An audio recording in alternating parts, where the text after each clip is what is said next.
They want state governments to function like municipal corporations, following the orders from Delhi. And because the BJP sees the DMK as a major obstacle to their agenda, they're making all efforts to block the developmental agenda of Tamil Nadu.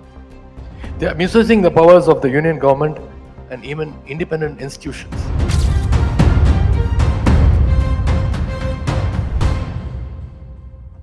Through Sumanta Datta, the CEO of ABP Network, Tirumati Darba Mukherjee, Director, Tushar Banerjee, Vice President of ABP Network, Sunil Goswami, the Video Head of ABP Network, Ganesh Ramachandran, Editor-in-Chief of ABP Nadu, Nagesh, Editor of ABP Desam, Raja Shanmugasundaram, Deputy Editor of ABP Nadu, respected dignitaries, esteemed speakers,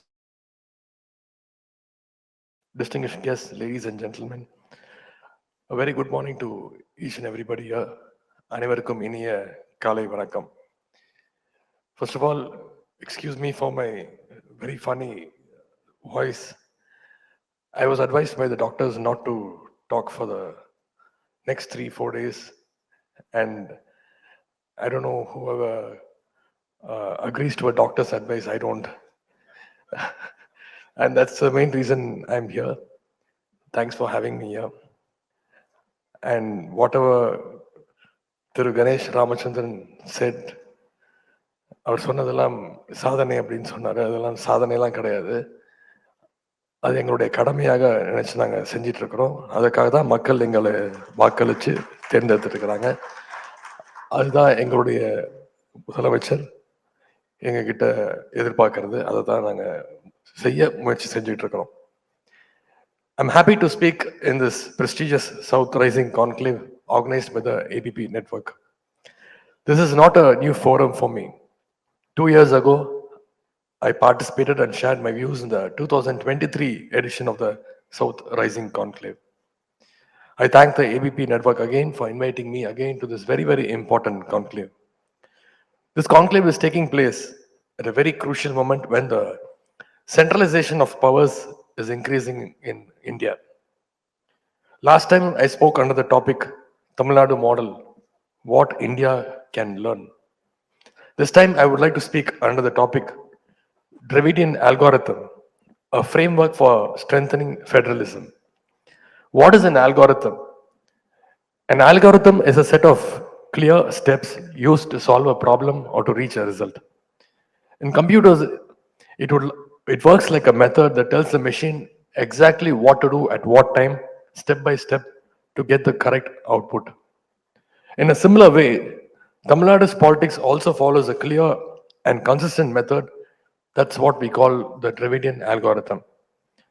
This algorithm has been developed from many social, cultural, and political inputs gathered over the past century.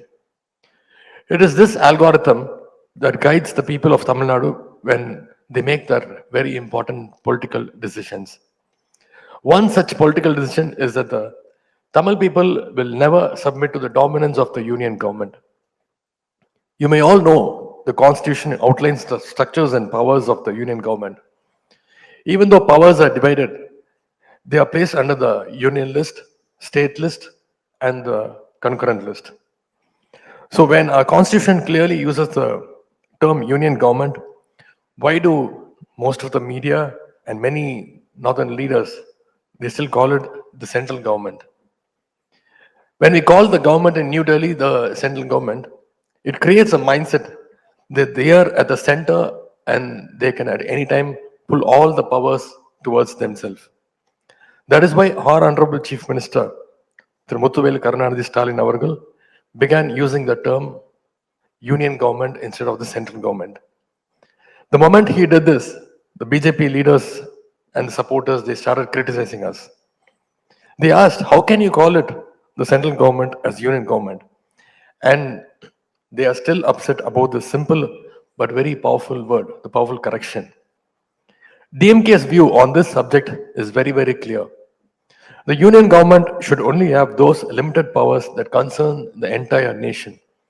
The 4 key areas such as the defense, the foreign affairs, the interstate communication, and the currency. Other than these, all the remaining powers should rest with the state governments. This is the DMK's stand. We continue to fight for the state autonomy, even as the union government keeps resisting it through increasing centralization. Our leaders, Peraringer Anna and Muttamalinga Dr. Kalinger, had always said that a strong federal system is what truly strengthens our country. The significant part of the development in India has come from the efforts and initiatives of all the state governments. Unfortunately, instead of supporting the well performing states, the union government is actually punishing them, penalizing them. The union government has been penalizing states like Tamil Nadu through unfair sharing of tax revenues, delaying or blocking the funds, imposing centrally sponsored schemes across departments, the new education policy, and recently the delimitation. They are also undermining the elected state government through their appointed governor. Due to this rising centralization of power in Delhi, states like ours, Tamil Nadu, are suffering in two major ways, culturally and economically. Tamil Nadu has always followed the two language policy since 1967. We also have a century long history of resisting Hindi impositions. Despite this, the union government keeps pressurizing Tamil Nadu to accept the new three language formula under the name of new education policy. They even went to the extent of saying that the state's dues of rupees 2,100 crores for education would be released to the state only if we accept the three language policy. But our Honorable Chief Minister, Udhayanidhi Stalin, firmly said not just rupees 2,100 crores, even if the union government offers us rupees 10,000 crores, Tamil Nadu will never ever accept the three language formula. The union government has not yet allocated the allocation funds for the Tamil Nadu.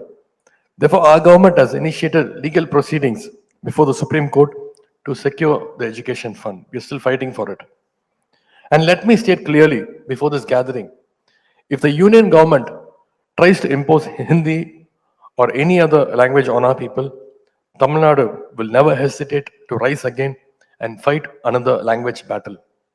Similarly, the union government tried in every possible way to stall the archaeological excavations in Kiradi. But our Dravidian model government stood firm and continued the work to uncover one of the oldest civilizations in our country. Even after the Kiradi report was submitted with clear scientific evidence, the union government has still not reported it, giving baseless reasons. Why? Because the party ruling the union government wants to create its own version of the history, even if it means ignoring the evidence. First, they must understand that India is a multicultural, multilingual nation. Every state has its own language, own history, own culture, own pride, own politics, and its own heroes. But the BJP wants to overshadow all of this with their idea of one nation, one election, one culture, one language, one religion, and one history. The BJP wants to impose cultural dominance over all the states. Their aim is to reduce all the rich and diverse cultures of our country to a single identity and bring everything under their own control. Their goal is to push India towards a strong unitary system by making the state governments powerless, or I would even say, by completely destroying the very own idea of states. They want state governments to function like municipal corporations, following the orders from Delhi. And because the BJP sees the DMK as a major obstacle to their agenda, they're making all efforts to block the developmental agenda of Tamil Nadu. They are misusing the powers of the union government and even independent institutions. Whenever Tamil Nadu and other southern states raise physical concerns and demand a rightful share, the BJP ruled union government chooses to completely ignore these issues. The unfair way of sharing tax revenues and other funds has already affected the southern states, even though we contribute more to the nation's economy. To silence the voices of these economically stronger states that ask for fair fund allocation, the BJP is now pushing a new strategy, the delimitation. We are proud that our Honorable Chief Minister understood this conspiracy much earlier and raised his voice against it for the first time in our country. Because delimitation, as mentioned here, will reduce the number of MPs from Tamil Nadu and other states. They want economically strong states to become politically weak, while economically weaker states to gain more political power. This delimitation will only lead to more concentration of power in the union government and will destroy whatever little federalism is left in our country. Most of you must be aware the union government recently rejected the Tamil Nadu's metro rail proposals for Coimbatore and Madurai, citing what is the reason? They said the population figures, it is very less. But as many of you are aware, several cities in BJP ruled states with populations smaller than Coimbatore and Madurai have already received approval for new metro rail projects. As the DMK government continues to resist every attempt by the BJP to assert its supremacy over the state governments, they are misusing all the institutions under their control through unleashing the CBI, the ED, Income Tax Department, and other agencies against the DMK leaders and ministers with only one aim, to silence us, to silence Tamil Nadu. The BJP has already taken control of AIDMK, which is said to be supposed to be the opposition party in Tamil Nadu. By threatening them through these very institutions, they have turned the AIDMK into a mere branch of BJP. While the democratic forces are voicing against the Special Intensive Revision, the SIR list, AIADMK approached the Supreme Court in favor of the SIR. The BJP expects the DMK to behave just like this submissive AIADMK, a party that has the term Dravidam only in its name, but acts completely opposite to the Dravidian ideologies. The BJP has already used every investigating agency against us. Now they have brought the Election Commission of India into their political game. The DMK has always fought to protect the Tamil language, social justice, state rights, and democracy. And today, the responsibility is also in our shoulders to protect the voting rights of the Tamil Nadu people. Moreover, the BJP has set the governor on a mission to cripple the functioning of state government by blocking the bills passed by the Legislative Assembly. The Tamil Nadu governor even wanted to change the name of our state, Tamil Nadu. He dropped the idea only after facing massive backlash from from the people of Tamil Nadu. Many decades ago, our leader, Mutthamazhinger Kalaignar, had formed a committee headed by Justice Rajamannar. This shows that our struggle for federalism is long and continuous and still going on. Now, our Chief Minister has also formed a high-level committee on union-state relationship with former Supreme Court Justice Kurian Joseph as the chairman. I hope our efforts will help people and leaders in all the states to understand the importance of federalism and the state rights. We want constitutional amendments that will give more power to the states so that India can truly function as a strong union of states. Over the century, through political struggles, social movements, cultural awakening, and the guidance of leaders like Thandai Periyar, Peraringer Anna, Dr. Kalaignar, and now our Honorable Chief Minister, Tamil Nadu people have discovered the best way to live with dignity, self-respect, equality, secularism, and harmony. That's why I call this century-long process of opposing and fighting the divisive forces as the Dravidian algorithm. This algorithm will guide us and give us the strength to resist communal and divisive forces to protect and strengthen the federal structure of our country.